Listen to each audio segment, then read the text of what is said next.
मेष राशि वालों के लिए शनि और मंगल की युति, षडाष्टक युति जो बनने जा रही है वो क्या करेगी। देखिए, आपकी राशि के स्वामी मंगल ही हैं और मंगल महाराज इस वक्त आपकी राशि से पंचम भाव में उपस्थित हैं। पंचम भाव विद्या का भाव, बुद्धि का भाव और मन का भाव भी बोला जाता है कई मामलों से। बुद्धि का भाव जो है ना, और इसमें ज्ञान का भाव भी बोला जाता है। और वहाँ मंगल के साथ केतु विराजमान है।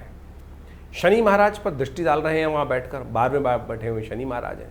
दिक्कत यहाँ पर है कि मन अननेसेसरी कुट कर रहा है। मन में कहीं ना कहीं बातें ऐसी उत्पन्न होने के योग बन रहे हैं कि जो विशेष तौर पर आपको शांत नहीं होने देंगे।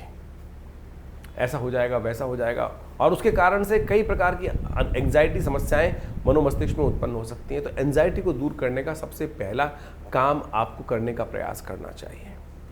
और ऐसे में यदि एंजाइटी को दूर नहीं कर पाए आप, तो फिर न कहीं नींद में भी खलल पड़ जाएगा, मन शांत हो जाएगा। स्वास्थ्य के दृष्टिकोण से देखिए, सबसे पहले समझ लीजिए, आप इसका निष्कर्ष समझ लीजिए। निष्कर्ष हम सबसे पहले देने का, ज्योतिष निष्कर्ष ही देता है, और निष्कर्ष देकर व्यक्ति को, यानी आप किसी डॉक्टर के पास गए इलाज करवाने के लिए, तो वहाँ डॉक्टर से कंसल्ट करते हुए सबसे पहले पूछता है व्यक्ति, महाराज बच तो जाऊँगा? डॉक्टर सबसे पहले आश्वस्त कर देता ना, अरे ठीक है, क्यों चिंता कर रहा है, हजारों लोग ठीक हुए, तू भी ठीक होगा। तो ये भाव ज्योतिष के दृष्टिकोण से इस वक्त आपकी राशि में जो ग्राफ बना हुआ है प्रोग्रेस का है।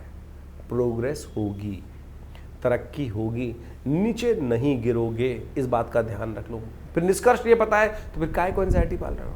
लेकिन मंगल केतु की युति जो आपके यहाँ योग बनी हुई है, षडाष्टक युति, ये कुट अंदर चलाई जा रही है। जो द्वंद्वात्मक स्थिति मनोमस्तिष्क में पहुंची हुई है वो आपको शांत नहीं होने दे रही। शांत हो, एक्सपीरियंस गेन करो। अरे इतना जीवन आपने जिए हुआ है, बहुत सारी चीज़ों का अनुभव प्राप्त हुआ है, तो उसी अनुभव के माध्यम से हम ज्योतिष की गणनाओं को देखते हुए कह रहे हैं नुकसान नहीं होगा, गिरोगे नहीं, शांत होकर बैठो। सबसे पहले शांत होकर बैठोगे, मन को शांत कर लिया, तो इस वक्त शनि आपकी राशि के दृष्टिकोण से 7.5 जरूर चला रहा है, लेकिन एक गारंटी दे रहा है कि मैं आपको धीरे धीरे पहुंचा दूंगा, चिंता मत करो। लेकिन होगा काम धीरे धीरे, जहां जल्दी करी। देखो, पाता वही है ना जितना भाग्य में लिखा होता है। इस वक्त भाग्य में आपके जो लिखा हुआ है 50%, 45-50% के अनुसार से धीरे धीरे स्टेप बाय स्टेप आपकी प्रोग्रेस, आपकी जन्मपत्री दिखा रही है। तो उससे आगे बढ़ने की आप जो जद्दोजहद करेंगे ना, तो वो कहीं ना कहीं ये षडाष्टक युति जो है वो फंसाती दिखाई दे रही है। मंगल केतु के साथ बड़ी तेजी गति से बुद्धि वाले स्थान में बैठे हैं। सब कुछ प्राप्त करने की आज ही योग, कौन क्यों नहीं आया, क्यों आज ही होना चाहिए था, ये काम तो हुआ ही नहीं, अननेसेसरी का। अरे भाई, जो काम चल रहा है व्यवस्थाओं के अनुसार से ही तो चलेगा।